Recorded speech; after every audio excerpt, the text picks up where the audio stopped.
On today's program, we'll look at the stock market. Can it break out of this current trading range? Gift cards and a surprise cut in bank fees, and the Rio buyback. I'm Paul Rickard, and I'm mad about money.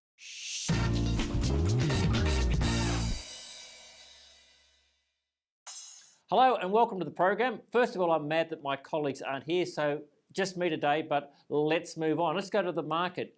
3 up days, 1 down day, a slightly better start from Wall Street overnight to guide us into the market. But really, we're stuck in this trading range. Maybe with the US keeping hitting all-time high again last night, a bit more momentum.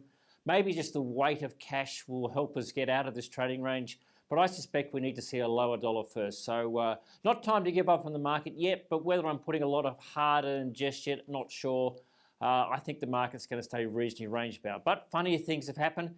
If we get some good economic data, business conditions yesterday, a little more confidence comes into the market, then funnier things have happened. So that's where the market sits. Next, on to gift cards. A really good announcement from the New South Wales government yesterday to actually finally bring in some long overdue regulation around the whole gift card market. I don't know about you, but I'm sick of buying one of those gift cards that expires, you never get round to using. At least the New South Wales government is going to take the time period from 1 year out to 3 years. Now, what New South Wales do is a good chance the other states will follow suit, given that the major retailers will want to have a uniform system. So I think a great initiative from the New South Wales government. They haven't addressed the problem of what happens if you get a gift card for $100 and you spend $92. What can you do with the remaining $8? Many times you can't find the good. That's to come. I think there's a bit further to go, but gift cards are an issue. And look, if it costs the retailers a bit more money to service this market, so be it. And on bank fees, yesterday Westpac cut some bank fees.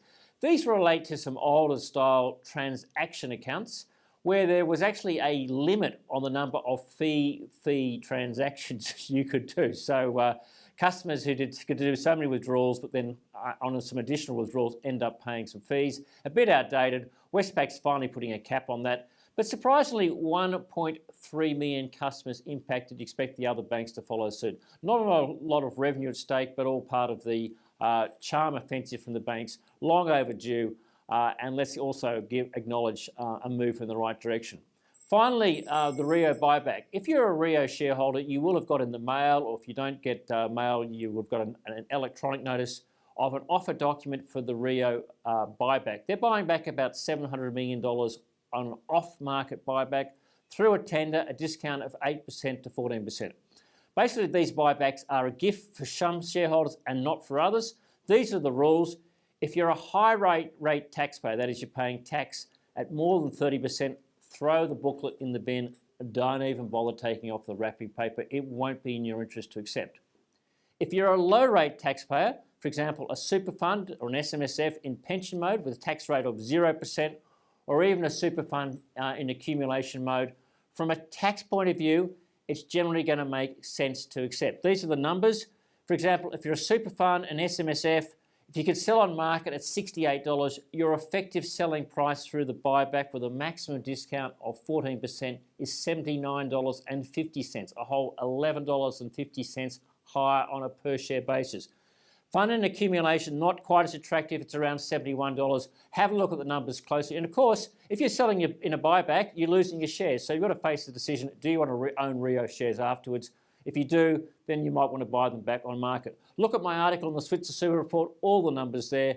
A really easy decision, but these are a once only. These are a gift. It will be oversubscribed. And if you're going to tender at either final price or the maximum discount of 14%. I'm Paul Rickard, and I'm mad about money.